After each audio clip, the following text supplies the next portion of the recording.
साथियों नमस्कार। गणतंत्र दिवस के मौके पर मैं आप सभी को बहुत बहुत शुभकामनाएं देना चाहता हूं। जब भी आप कोई काम करते हैं उस समय आपके पास कोई भी संसाधन नहीं होता है। अगर आपके पास होता है तो सिर्फ आपका हौसला, काम करने की एनर्जी, और जिस व्यक्ति के अंदर ये सब चीजें हैं वो 100% सफल होगा। अगर आप किसी काम में हौसला नहीं रखते हैं, किसी काम को करने की चाहत नहीं रखते हैं, तो वो काम नहीं होता है। मैं आपको अपना एक बहुत छोटा सा स्ट्रगल का एक पार्ट सुना रहा हूँ। जब मैं मुफलिसी के दिनों में परेशान हुआ करता था तो छोटी मोटी कंपनियों के लिए इन्वेस्टिगेशंस करता था। इंश्योरेंस में जो फ्रॉडलेंट एक्टिविटीज़ को कंट्रोल करने के लिए होता है वो काम करता था।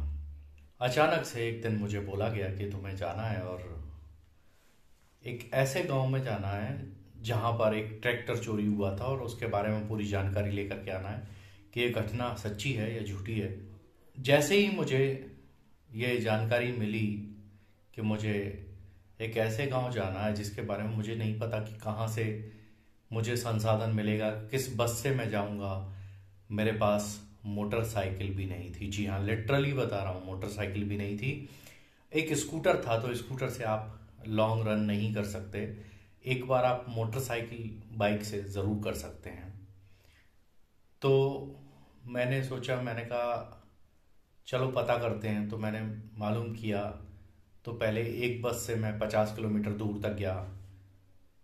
शिवपुरी और ग्वालियर के बीचों बीच एक मोहना जगह पड़ती है। उस जगह से अंदर इंटीरियर में जाना पड़ता है और वहाँ से भी करीब मैं समझता हूँ 100-150 किलोमीटर अंदर। तो वहाँ से मैं अंदर गया। विजयपुर एक तहसील है जो श्योपुर ज़िले के अंतर्गत आती है, और उसके भी अंदर एक इंटीरियर में गांव पड़ता है उस तहसील से, उसको कहते हैं इकलौद। उस गांव में मैं गया। तो मैं वहाँ पहुँचना ही मेरे लिए बहुत बड़ा स्ट्रगल था, क्योंकि जब मैं विजयपुर पहुँचा तो वहाँ से कोई भी बस नहीं जाती थी। वहाँ ओपन जीप चलती थी, जिस एक जीप पर कम से कम पूरी बस की सवारियाँ जो है उसके ऊपर चढ़ जाती थी। जैसे आप फिल्मों में भी देखते होंगे कि लोग लटक लटक करके गाड़ी के ऊपर जाते हैं। तो भाई ऐसे सफ़र मैं तो नहीं कर सकता था। मेरा एक दोस्त भी मेरे साथ में था, वो भी स्ट्रगल कर रहा था। तो हम दोनों ने निर्णय किया कि ऐसा करते हैं कि ऐसी गाड़ी में बैठेंगे जिस गाड़ी में हमको आगे बैठने की सीट मिल जाएगी। तो एक गाड़ी खाली खड़ी हुई थी, हम उसके अंदर जाकर बैठ गए। तो वो गाड़ी का ड्राइवर बोलता है कि जब तक ये पूरी भर नहीं जाएगी तब तक मैं यहाँ से चलूंगा नहीं। अब हम लोग इतने पैसे वाले तो थे नहीं कि भाई पूरा किराया हमसे ले ले और तू हमको छोड़ा अंदर तक। हम भी चुपचाप बैठे रहे। इसके बाद में जब पूरी गाड़ी भर गई, उसके बाद में हम अंदर गए। और वहाँ अंदर गांव में जा कर के जब हम उतरे तो वहाँ एक व्यक्ति था जिसके घर पे चोरी हुई थी। तो पहले उसके यहाँ पर गए, उससे मिले, पता किया क्या घटना हुई थी, कैसे हुई थी। फिर पुलिस थाने पे गए, थाने पर जानकारी ली कि ऐसी कोई सूचना इसने कब दी थी और कोई चोरी ट्रेस हुई नहीं हुई, बहुत सारी बातें। ये सब इन्वेस्टिगेशन करने के बाद फिर हम दोबारा से वापस आने लगे। तो हमने कहा यार अब यहाँ तो जीप पूरी भरी हुई मिलेगी, खाली मिल नहीं रही। तो हमने उस व्यक्ति को बोला, तो उसने कहा कि चलो मैं आपको अपनी पहचान से सीट दिलवा दूंगा, क्योंकि आप नहीं लटक पाएंगे, गांव वालों को तो आदत है। जैसे तैसे हम वहां से बाहर निकले। शाम हो गई थी दोस्तों। शाम के वक्त जिंदगी में पहली बार, लिटरली पहली बार मैंने ऐसा सफर किया कि मुझे बस की छत पर बैठना पड़ा।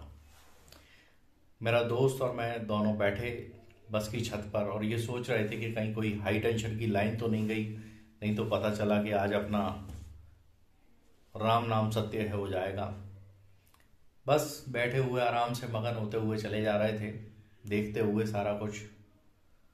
तो फिर मैंने वहां पे देखा तो एक वकील साहब विजयपुर से चढ़े थे गसवानी गांव जाने के लिए उस बस के ऊपर, और वो भी बस के ऊपर छत पर।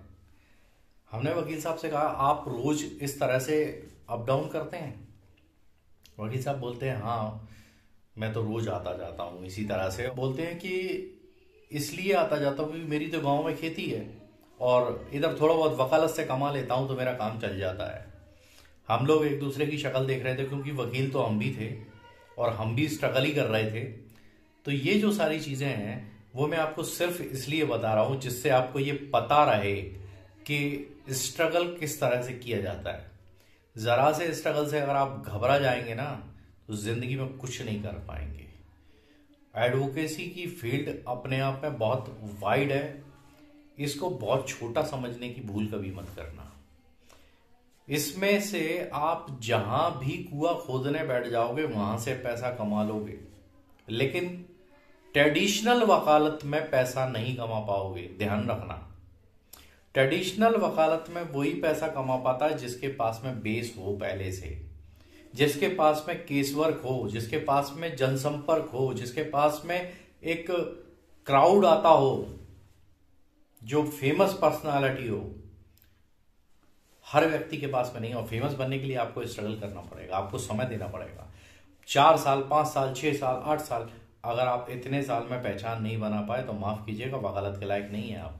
तो चलिए मिलेंगे अगले वीडियो में, तब तक के लिए अपना और अपने परिवार का ख्याल रखिएगा। Bye bye.